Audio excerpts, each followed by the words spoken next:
بسم اللہ الرحمن الرحیم۔ ہمارے چینل پر آپ کو خوش آمدید۔ آپ کے سامنے ایک قصہ بیان کروں گا حضرت زکریا علیہ السلام کی قوم کا۔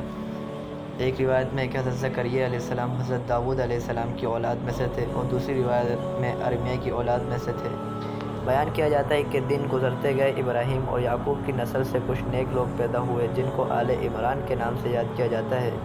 اللہ تعالیٰ نے سورۃ آل عمران میں فرمایا، خدا نے آدم اور نوح اور خاندان ابراہیم اور خاندان عمران کو تمام جہان کے لوگوں میں منتخب فرمایا۔ ان میں سے بعض کی اولاد تھے اور خدا سننے والا اور جاننے والا ہے۔ زکریا علیہ السلام کی بیوی یحییٰ علیہ السلام کی والدہ اور مریم علیہ السلام کی والدہ حنا اور دونوں حقیقی بہنیں تھیں، جبکہ زکریا علیہ السلام رشتے میں مریم علیہ السلام کے خالو لگتے تھے۔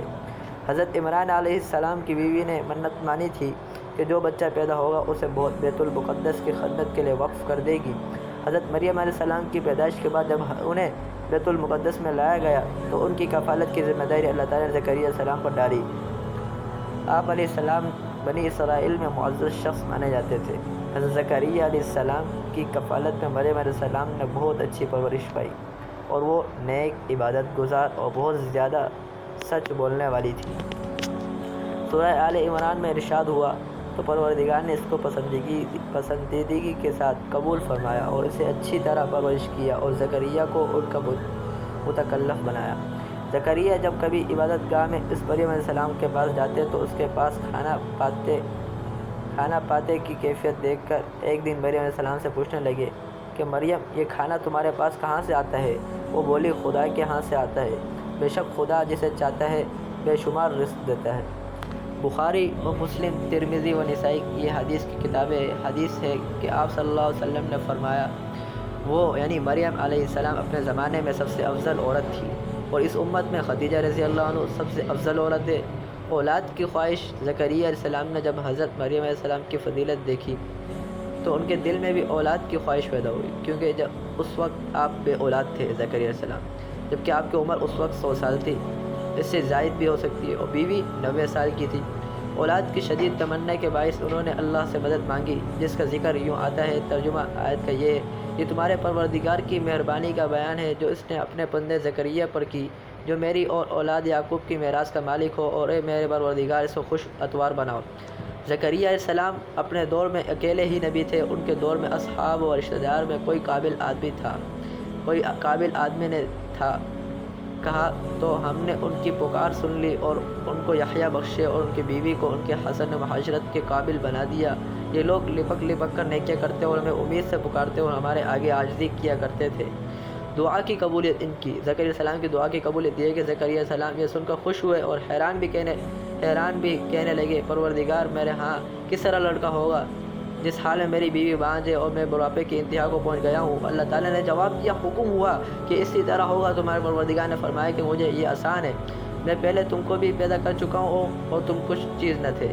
زکریا علیہ السلام نے عرض کیا کہ اے پروردگار، میرے لیے کوئی نشانی مقرر فرما دیجیے۔ فرمایا، نشانی یہ ہے، تم صحیح سالم ہوگا 3 دن تک رات لوگوں سے بات نہ کر سکو گے۔ جب اللہ تعالیٰ نے نشانی ظاہر کی، چنانچہ جب وہ وقت آیا کہ آپ علیہ السلام بول سکتے تھے مگر بول نہ پائے اور صبح شام اللہ تعالیٰ کی عبادت میں مصروف رہتے، یہ نشانی تھی کہ ان کے ہاں بچہ پیدا ہونے والا ہے۔ پھر وہ عبادت کے حجرے سے نکل کر اپنی قوم کے پاس آئے تو ان سے اشارے سے کہا، صبح اور شام خدا کو یاد کرتے رہو۔ اللہ تعالیٰ نے سورہ آل عمران میں فرمایا، وہ ابھی عبادت گاہ میں کھڑے نماز ہی پڑھ رہے تھے کہ فرشتوں نے آواز دی کہ زکریا، خدا تمہیں یحییٰ کی بشارت خوشخبری دیتا ہے، جو خدا کے فیض یعنی عشاء کی تصدیق کرے گے اور سردار ہوگے اور عورتوں سے رغبت نہ رکھنے والے اور خدا کے پیغمبر یعنی نیکوکاروں میں سے ہوگے۔ اللہ تعالیٰ نے انہیں یحییٰ کے عروپ میں انتہائی فرمانبردار، نیک، صالح، پرہیزگار اور عبادت گزار بیٹا عطا فرمایا۔ زکریا علیہ السلام کا شکر بجا لائے اور اللہ تعالیٰ کا شکر بجا لائے اور قوم بنی اسرائیل کو وعظ و نصیحت کرتے رہے۔ بنی اسرائیل کی خباثت، جب بنی اسرائیل نے حضرت زکریا علیہ السلام کو مارنے کا قصد کیا، ارادہ کیا، تو آپ نے ظالموں سے بچنے کے لیے ایک درخت کے کھوکھلے تنے میں جاتے ہوئے دیکھا۔ جب وہاں پہنچے تو آپ کو کہیں نہ پایا۔ اتنے میں لوگ کے پاس شیطان آیا اور بتایا کہ جس کو آپ تلاش کر رہے ہو وہ یہاں ہے۔ اس کے بعد آپ کو شہید کر دیا گیا۔ نصیحت، اس بات میں نصیحت یہ ہے کہ انسان کتنے ہی بلند و بالا مقام پر پہنچ جائے اور اللہ کے ساتھ اس سے زیادہ قرب حاصل ہو جائے، تب بھی وہ اللہ کا بندہ ہی رہتا ہے اور کسی بھی بھی بلندی پر پہنچ کر وہ اللہ یا اللہ کا بیٹا نہیں ہو سکتا ہے اور نہ اس کا شریک ہو سکتا ہے۔ اللہ جل شانہ کی ذات پاک وحدہ لا شریک ہے اور باپ بیٹی کی نسبت سے پاک ہے، لہذا ہمیں اپنے آپ کو لمحے لمحے گمراہی سے بچانا چاہیے تاکہ اللہ تعالیٰ کی پکڑ سے بچے رہے۔ اس کے لیے ایمان کی مضبوطی حد درجہ لازم ہے۔ ایمان کے لیے لازم ہے کہ اس کے ساتھ اسلام بھی پایا جائے، اسی طرح حقیقی اسلام کے لیے شرط ہے کہ اس کے ساتھ ایمان بھی ہو۔ ایمان دین کی ہر اس بات کو دل سے سچا ماننے اور زبان سے اس کا اقرار کرنے اور اپنے عمل سے اس کو ظاہر کرنے کا نام ہے جو اللہ تعالیٰ نے اپنے بندوں پر مقرر کر دیا، جبکہ اسلام اطاعت فرما برداری اور عمل کرنے کا نام ہے۔ اللہ تعالیٰ ہمیں پرہیزگاری بھی عطا فرمائے اور دین کی تعلیمات پر پورے طور پر عمل پیرا ہونے کی توفیق عطا فرمائے۔ اس واقعے سے ہمیں معلوم ہوتا ہے کہ ہمیں اللہ تعالیٰ کی ہر بات کو ماننا چاہیے، اور جیسے یہودیوں کا عقیدہ ہے کہ زکریا علیہ السلام اللہ تعالیٰ کے بیٹے تھے، اللہ تعالیٰ اس سے پاک و بالا تر ہے۔ اللہ تعالیٰ ہمیں بھی صحیح اسلام سیکھنے کی توفیق عطا فرمائے۔ السلام علیکم ورحمۃ اللہ۔